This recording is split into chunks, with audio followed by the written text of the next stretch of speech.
Hey everyone, welcome back to another video. Today we're taking a look at Agnes Rivera, the new SSR Dark Hunter from the July update in solo leveling, Arise. In this video, I'll go over her role, how her kit works, the most important advancement breakpoints, her exclusive weapon, build direction, and how to use her in boss-focused content like Guild Boss. Agnes Rivera is a dark damage dealer built around ramping damage, overheat stacks, dark debuffs, and burst damage. She is not just a simple press everything and win character. Her damage comes from setting up the target, building stacks correctly, and then cashing out during the right window. Let's start with her skills. Her basic attacks deal dark elemental damage. Her core attack, Comunione, deals dark damage and inflicts airborne when it hits. Basic skill 1 is Furia. This is one of the most important parts of her kit.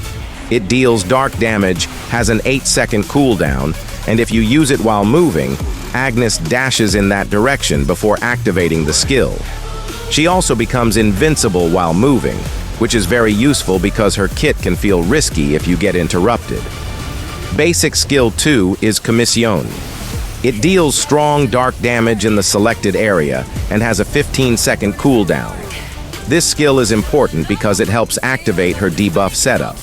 Her support skill, Omerta, deals dark damage and inflicts airborne on the final hit. Her burst skill, Il Bacio della Morte, has a 5-second cooldown.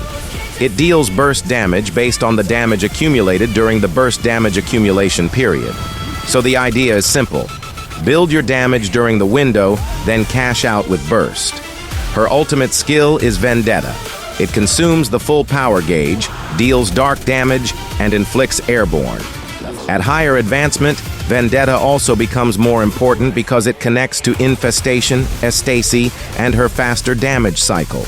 Now let's talk about the real core of her kit.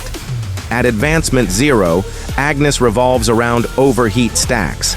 Every time Furia or Furia Ancora hits, she gains 1 overheat stack, up to 100 stacks.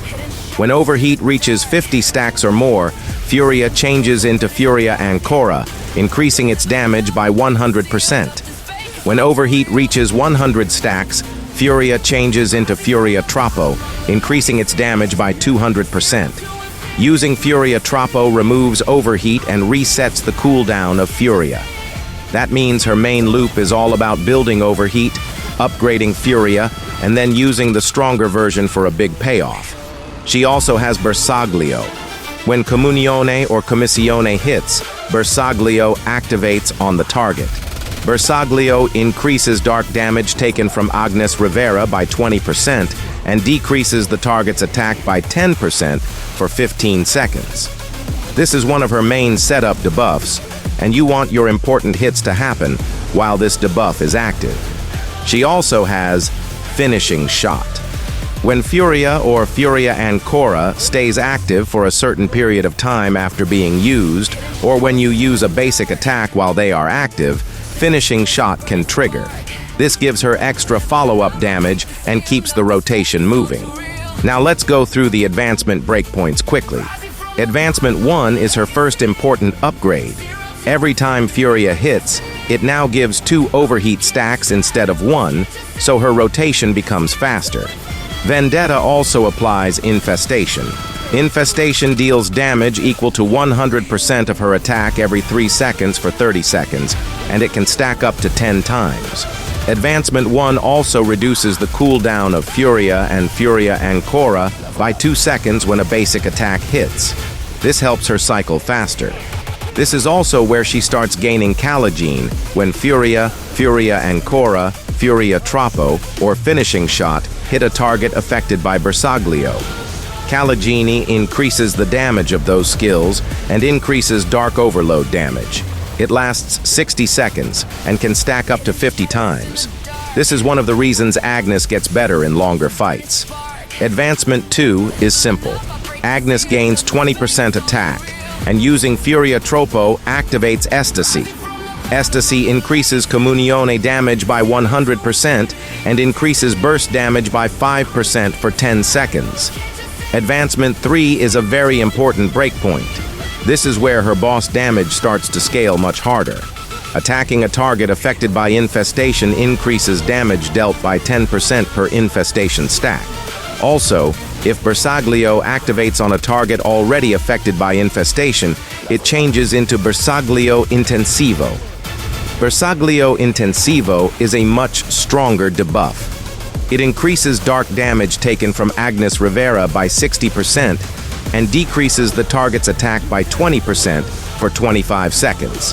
This is a huge damage window, especially in boss content. Advancement 3 also improves her comfort. When Furia Ancora, Furia Troppo, or Finishing Shot hit a target affected by Bersaglio Intensivo, Agnes gains Calogene and recovers HP based on her attack. So Advancement 3 gives her more damage and more sustain. Advancement 4 increases Agnes Rivera's dark damage by 20% for every dark ally in the party. This makes her much stronger in full dark teams. Advancement 5 is the biggest upgrade. Calogene and Estasi are enhanced. Furia Ancora gives 2 overheat stacks. Furia Troppo reduces Vendetta cooldown by 10 seconds. Commissione gives 50 overheat stacks instantly. Enhanced Calogene increases Furia Ancora, Furia Troppo, and Finishing Shot damage, increases Dark Overload damage, increases critical hit rate, and increases defense penetration. It still lasts 60 seconds and stacks up to 50 times. Enhanced Estasi increases Comunione damage by 200%, Vendetta damage by 50%, and burst damage by 7.5%. It can stack up to 2 times.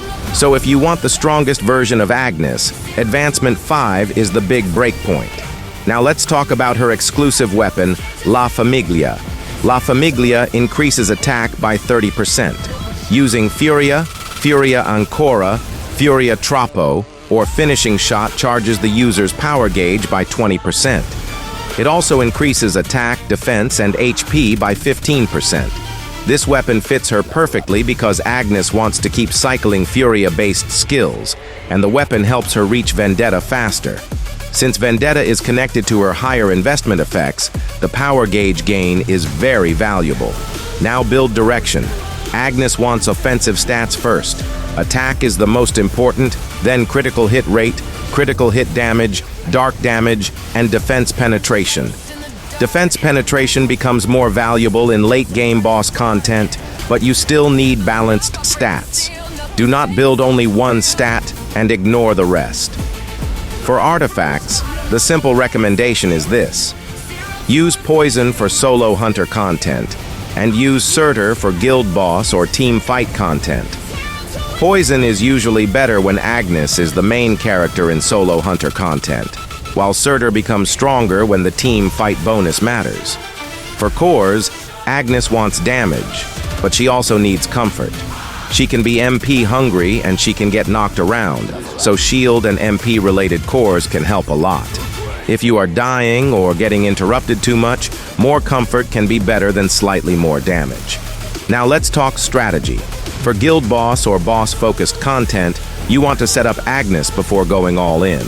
Start with your support setup, then apply Dark Overload with your stacker, then swap into Agnes and begin her cycle. The basic idea is, use basic skill 2 to apply setup, then use basic skill 1 properly, build overheat stacks, use core attack at the right timing, and keep looping Furia until you reach the stronger versions. Once you reach Furia Ancora and then Furia Troppo, you get your real payoff. The important warning is this: do not cancel Furia too early.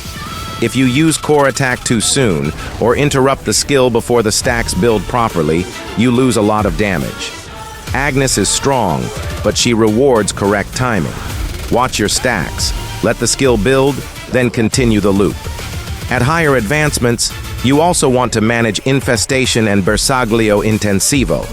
Those effects make her damage much stronger, especially when the fight lasts long enough for Calogene stacks to ramp. For teams, the best direction is a dark team with Agnes as the main damage dealer, Sion Halat as the dark stacker, and Lee Bora as the support. Libora is very important because Agnes needs damage support and MP support. Isla and Sun Ki-hoon can still be useful depending on content, but Libora looks like the best general partner for Agnes in hunter mode testing. So, is Agnes Rivera a summon or a skip? If you care about dark teams, guild boss, power of calamity, or high score content, Agnes is a very strong summon. Her damage is high, her scaling is good, and her higher advancement breakpoints make her extremely powerful in longer fights. But if you are free to play and you already have enough damage to clear the content you care about, she is not mandatory. So my final verdict is simple. Agnes Rivera is a strong dark DPS and a great pick for players who want to push dark damage and boss scores. But for players who only care about clearing content, she is more optional than mandatory. That's it for this Agnes Rivera introduction and strategy overview. Thanks for watching, and I'll see you in the next video.